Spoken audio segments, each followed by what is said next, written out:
Congratulations, everyone, on a fantastic premiere, and what a wonderful way to kick off this Halloween weekend. For those of you out there, my name is Dax Valdes, and I am a longtime Prospect alumni, choreographer, movement director, and performer. And I am happy to be here with this fantastic artistic team to celebrate the release of UNRAVELL'D, a gorgeous new short film that is part of Prospect's Vision series, created in collaboration with Thistle Dance. So I'd like to start off our panel by welcoming the brilliant director of this piece, Kristen Sandler, who is also the founder of Thistle Dance. So Kristen, hi.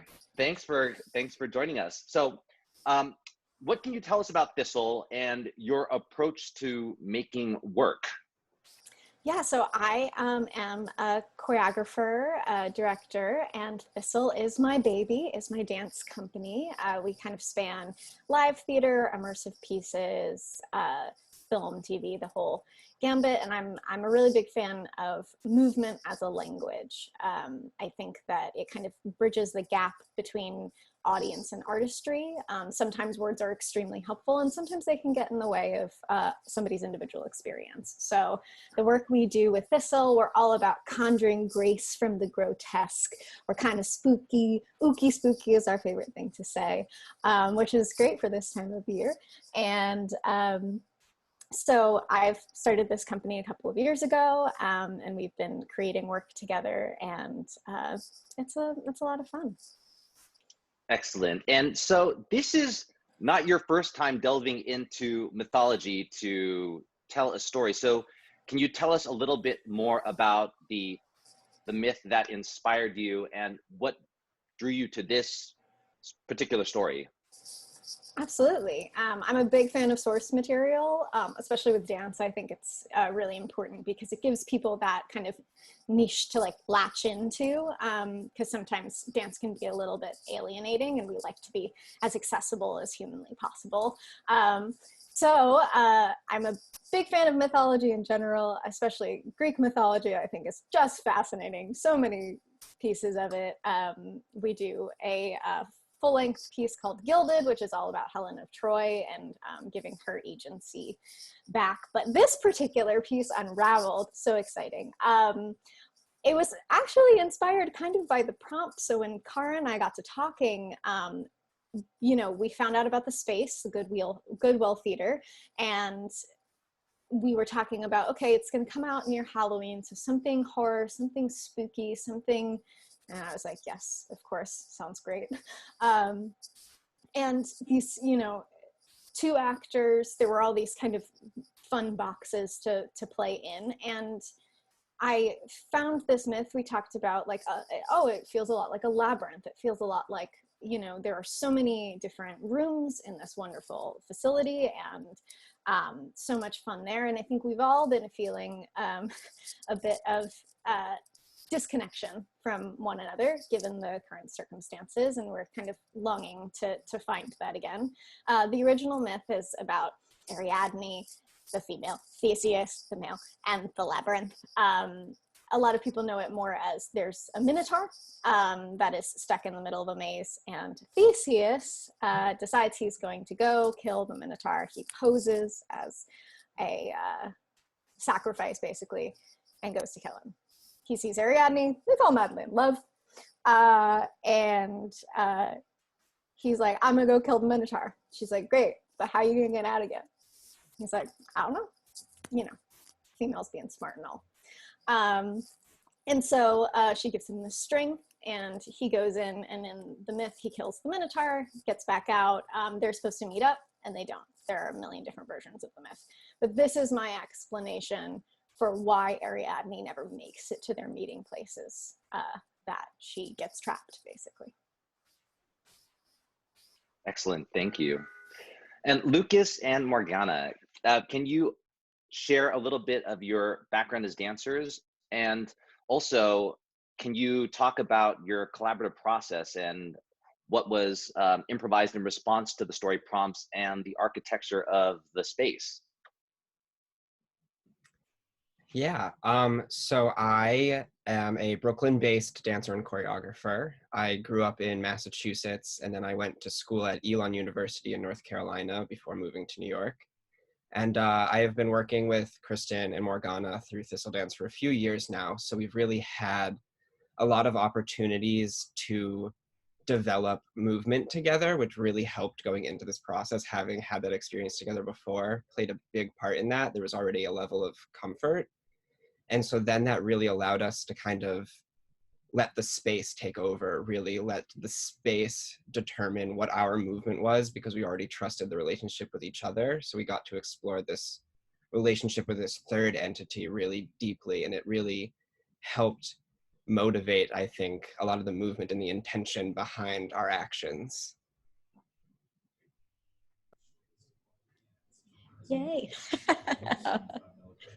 I'm Morgana, and New York-based dancer, and I've lived in New York for almost 10 years, and normally I'm there, but I'm traveling the country until New Year's, so I'm in Lawrence, Kansas right now, and I've worked with Kristen for 6 or 7 years, I think, a lot. And I've been working with Lucas really closely for the past few years. And what was so great about this experience was that exactly what Lucas said, like we already had the trust with one another and with Kristen and with Sean, that takes out so many variables that you just don't have to worry about.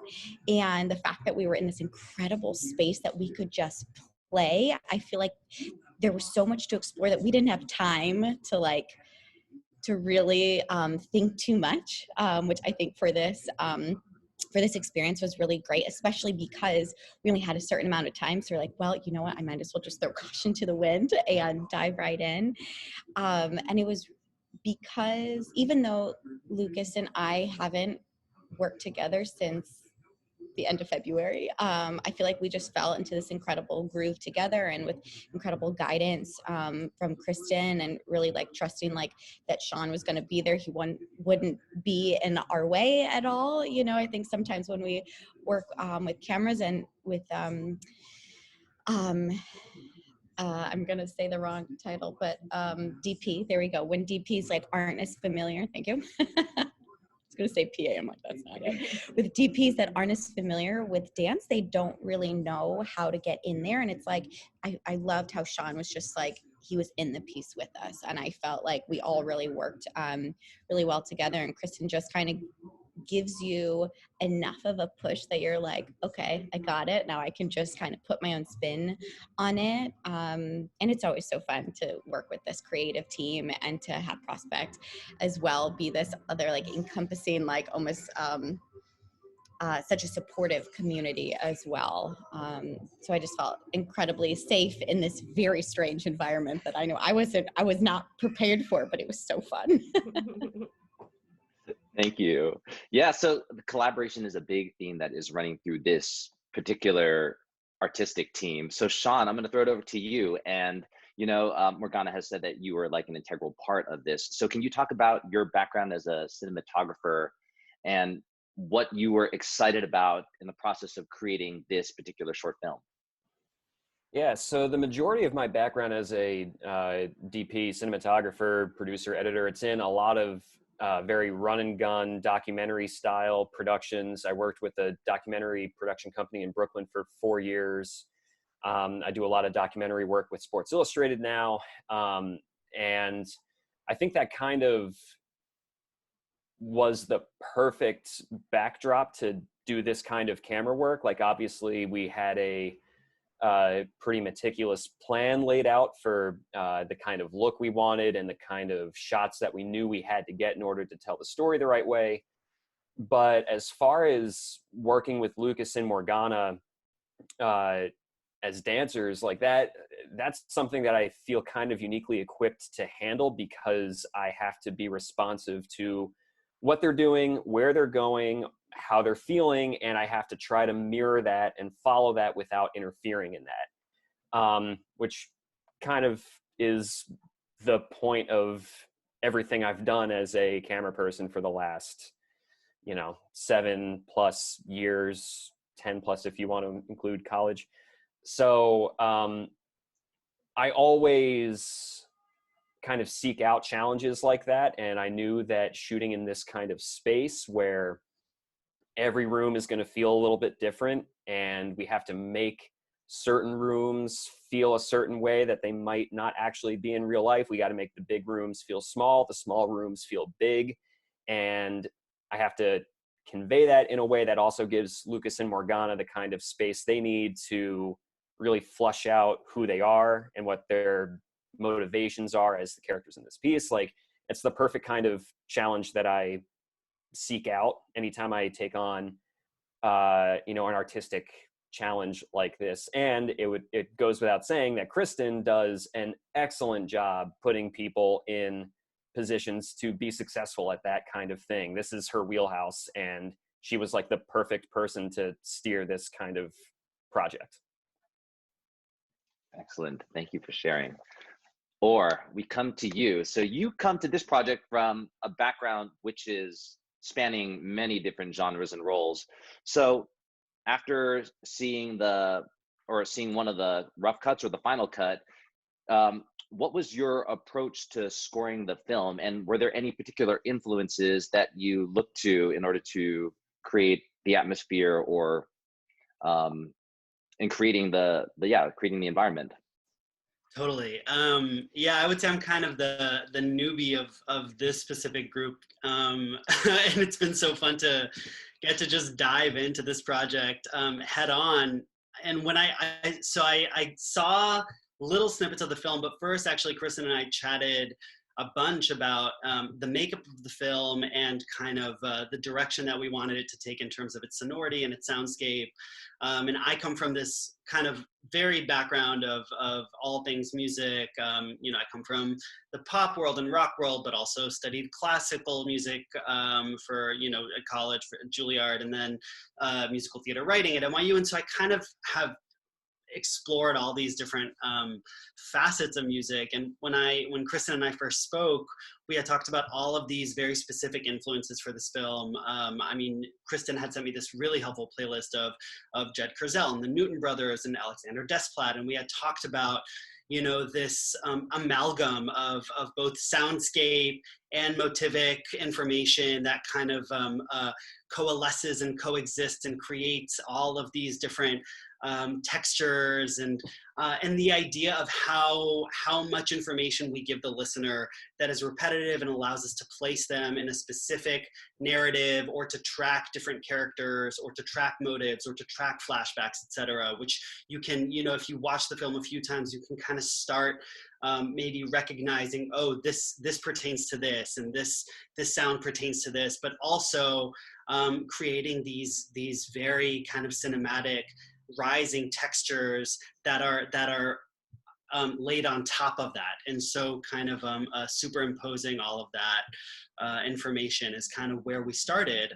And it became very fun to sit down and carve out what kind of texture, what kind of instrument, what kind of sonority, especially when you're kind of scoring from you know, your rental room in Texas, which is where I am of all places. My wife and I recently came here to be with her family because we had a baby, and so we're also transplants. And so I'm kind of sitting here with my guitars and my keyboard and trying to figure out, you know, it's so fun to have these constraints in order to narrow the parameters and say, okay, this is what I'm focusing on for this film. And so that was kind of how that process evolved. Awesome, thank you. So Cara, can you talk about the partnership with Goodwill Theater and this particular Vision film series? Cool. Yeah, no, this was, this whole process has really been a culmination of relationships that have been building for many years. And Prospect is really grateful to have had about a decade-long relationship with the Goodwill Theater. In fact, the first project that Or worked on with us was up there at the Goodwill Theater 10 years ago. And we've used it as a place to develop new work. And, you know, over the summer, when it became clear that public performances were going to continue being on pause for a while, we decided to shift into storytelling through the medium of film rather than live performance, and still looking at all of the things that Prospect is committed to and does, you know, telling story, telling narrative, using all of the aspects of music and theater and movement to really tell a story. And our hosts at the Goodwill were incredibly receptive. They basically said, hey, you know, our facility can be available to you. You know, we can't be open to public audiences, but we can host artists here. And so I knew going into this that we had this wonderful, the Goodwill Theater is a historic theater that's about 100 years old, and it's been sort of rescued and they're waiting to renovate it, but it hasn't been renovated yet. And so in addition to this theater, you know, we were in all parts of the theater, not only the auditorium, but the lobby, the basement, and then there's also an adjacent building, which is an old firehouse, and we were all over that building as well.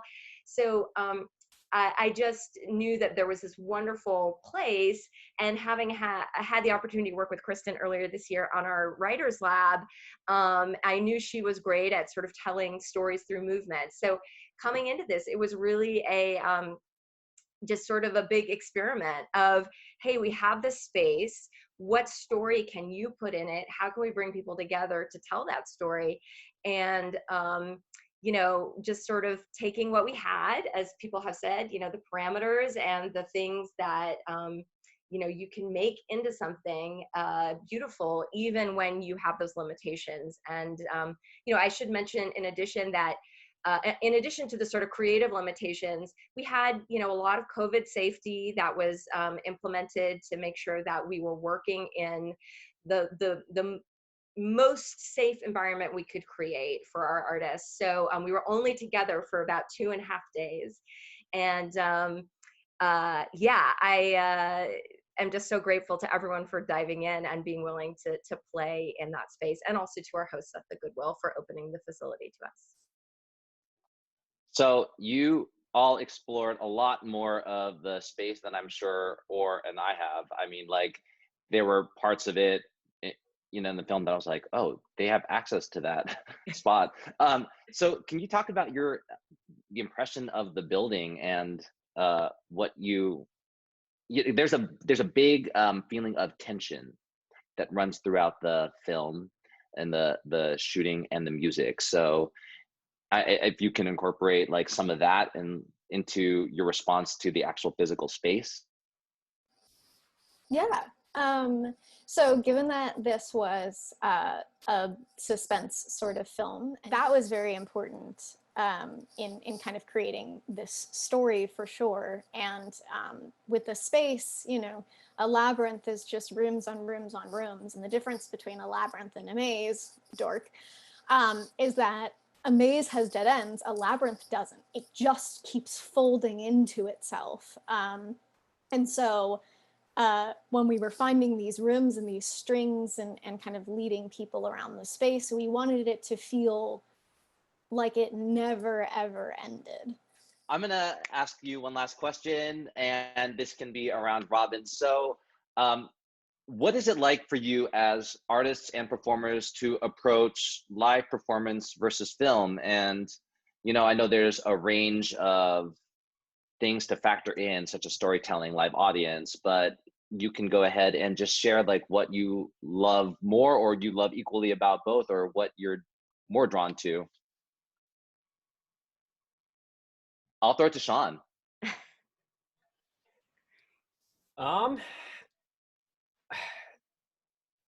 So, I mean, what I would say is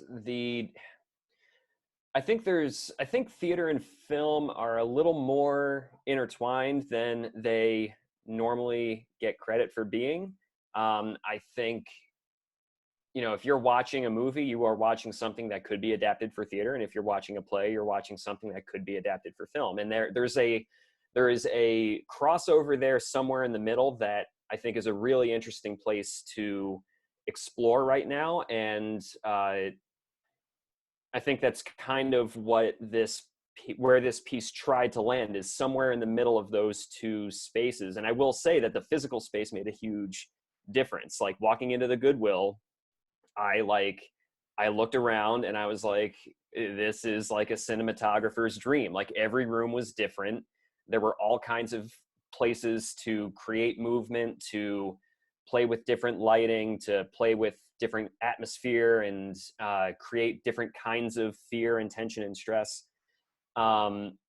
space makes a huge difference in, I think, exploring that, the blend of those two mediums, and the Goodwill was a great place to try to navigate some of that.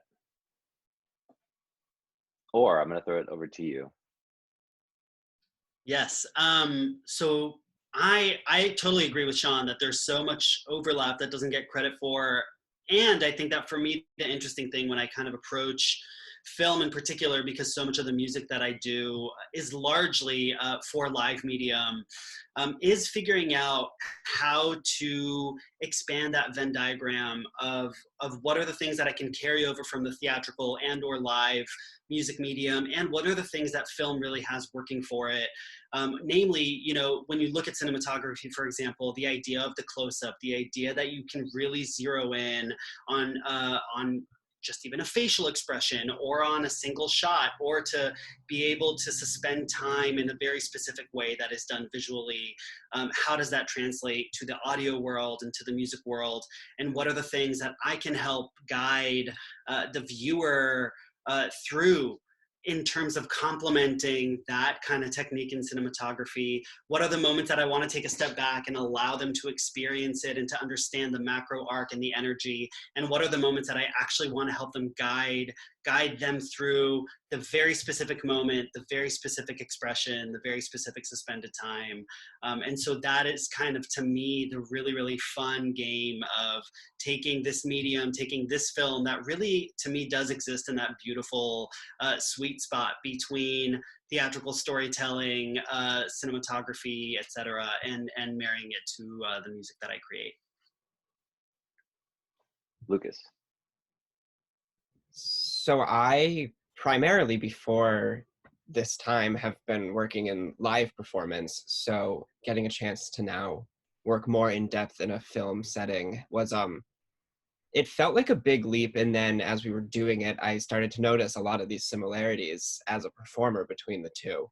And you know, the biggest difference was, where is the audience? You know, the camera kind of becomes the audience. You have to think that the audience is right there. Where the camera is, that is where the audience is. But then in terms of the delivery of it, I found the moments that really felt like they locked in were the moments where it felt like I was still performing live for that audience. So it was understanding that their perspective may be different, but my delivery didn't need to be any different in that regard. Morgana. Yeah, Lucas, I think you said that perfectly, and you as well, or with like where like the close-up is. I feel like, say if Sean was really focusing on, for me, I'm like always like focusing on my whole body, and like with this there was so much acting, which was really cool and a huge challenge in a great way. And I feel like when there was a close-up, if I didn't realize that there was a close-up happening, I feel like I just kept going with what I was doing, and then I would like kind of notice that like, oh, he's looking at my foot, so then I'd be like, let me shift my focus and like do a little bit more improvisation there, or he's like going up and away or something from my body. So it was really interesting to play with that as well. And sometimes in live theater, depends on the show, but you can play with the audience a little bit. And I think with film, it was like the camera was another ensemble member or a principal, I don't know, but I feel like we could like play a little bit with that without obviously like looking directly into the camera, which I probably did many times, just not really seeing it. It's also really dark, so I don't know. But I am like Lucas. I have a little bit of experience on camera, but in a very different setting. It was actually with Kristen. It was a Doritos commercial, so very different from this. But I think also with the space being so huge and literally being in a theater, even though we weren't always in that theater space, we were in the basement or the attic or like all the scary places you never want to go. It's like where we were. And so thank you, Kristen. You know, it still brought out the feeling of everything being really live and really big. So it was interesting to kind of play with that and also like learn so much, because I don't have a lot of experience with this. But now you do. And Kristen. There is a lot of crossover for me personally between film and theater. But the big asset of theater for the way that I do storytelling is that you can control so many different elements. When we're on stage, we can control the lights and the sound and potentially the acting beats and, you know, certain elements. But we can't control if an audience member decides to look off to the left when we have a spotlight to the right. And there's, you know, sometimes when you're working with actors from the directorial side of things, you know, you can't force an audience member to look at a foot, and you can't force an actor to take on a beat in a specific way that you're thinking about as a director. Sometimes that can get a little bit, you know, questionable. What they're doing is fantastic. It's not the way that, you know, you, the director, imagined it, and there can be some dissonance there. But when you're working on film, there are so many things that I can do as a director to capture the beat that the actor is doing so well, so perfectly, and add my own things to it. I can change the light, I can change the angle, I can look at just their eye, I can flash back. I can give people so much more context to the world that's in my head when we're working on screen than I can in theater. And I love theater, don't get me wrong, but it's a macro. Theater's macro and film is micro. And so if you're able to utilize those in the right ways, both can be incredibly effective. But for this kind of storytelling, I mean, I love film. You can really capture things that you wouldn't be able to capture on stage and give nuance in a way that sometimes happens on stage, but can be lost, you know. So we can create such an individualized experience on film, and that's one of my favorite things about it.